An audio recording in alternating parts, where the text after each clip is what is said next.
Does God have a wonderful plan in your life?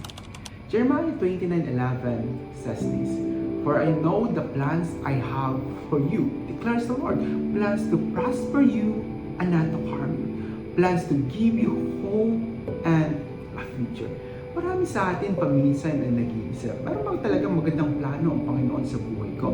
Bakit parang hindi ko nakikita ito? Bakit parang hindi ko naranasan ito? Bakit ang dami kong problema? Lagi akong nasa kabigatan, lagi akong nasa kapagsubukan. Naalala ko po sa isang aklat ni Rabbi, isinare po niya yung pong paggawa ng sari. Ito po ay isang Indian female clothing, yung sinusuot ng mga babae sa India. Sa Varanasi, India ay na-observe niya po yung pong paggawa ng saris. Essentially, yung pong paggawa ng sari, tandem po ito ng father and son. So yung pong tatay ay may maraming hawak na mga sinulit sa kanyang kamay.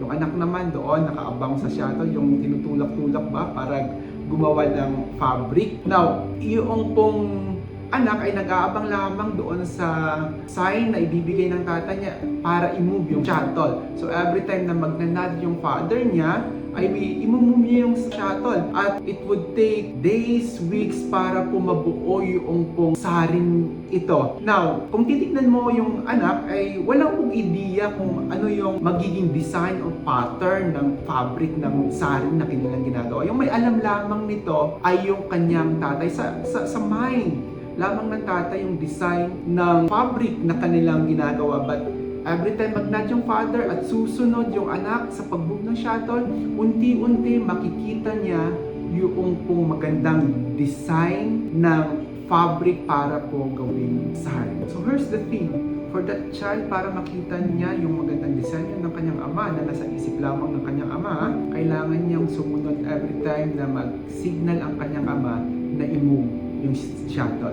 The more na sumusunod siya, the more lumalabas yung disenyo, yung magandang disenyo ng kanyang ama, at the more niya na nakikita ito.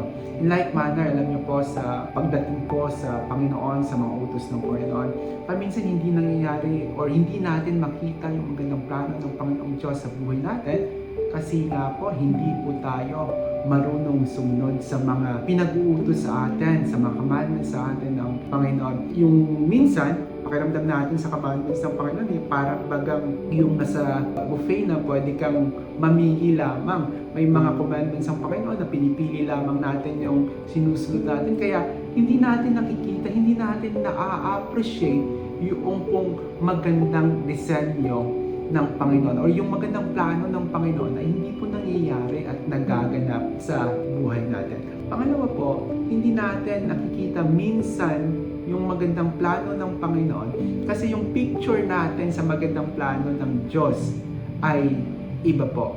Tingin kasi natin minsan kapag sinabing magandang plano ng Panginoon, yayaman ka or magiging maganda yung sitwasyon mo lang, magiging perfect yung sitwasyon mo, parang yung buhay mo is just a walk in the park. Now, it doesn't mean like that. Always, remember, nung sinulat ito or nung sinalita ito ng propeta sa mga anak ng Panginoon, sino po ay nasa gitna ng suffering? They were in the midst of suffering and they were captive during that time. So, I do hope na mabuksan po yung ating mga isipan, mga spiritual eyes so that we would see, ano mang sitwasyon natin, hindi man tingin mo maganda yan, pero alam nyo po, the more na sumusunod tayo sa kalooban ng Panginoon, the more natin mauunawaan at the more natin makikita yung pong pagkilos at yung magandang disenyo ng Panginoon sa buhay po natin.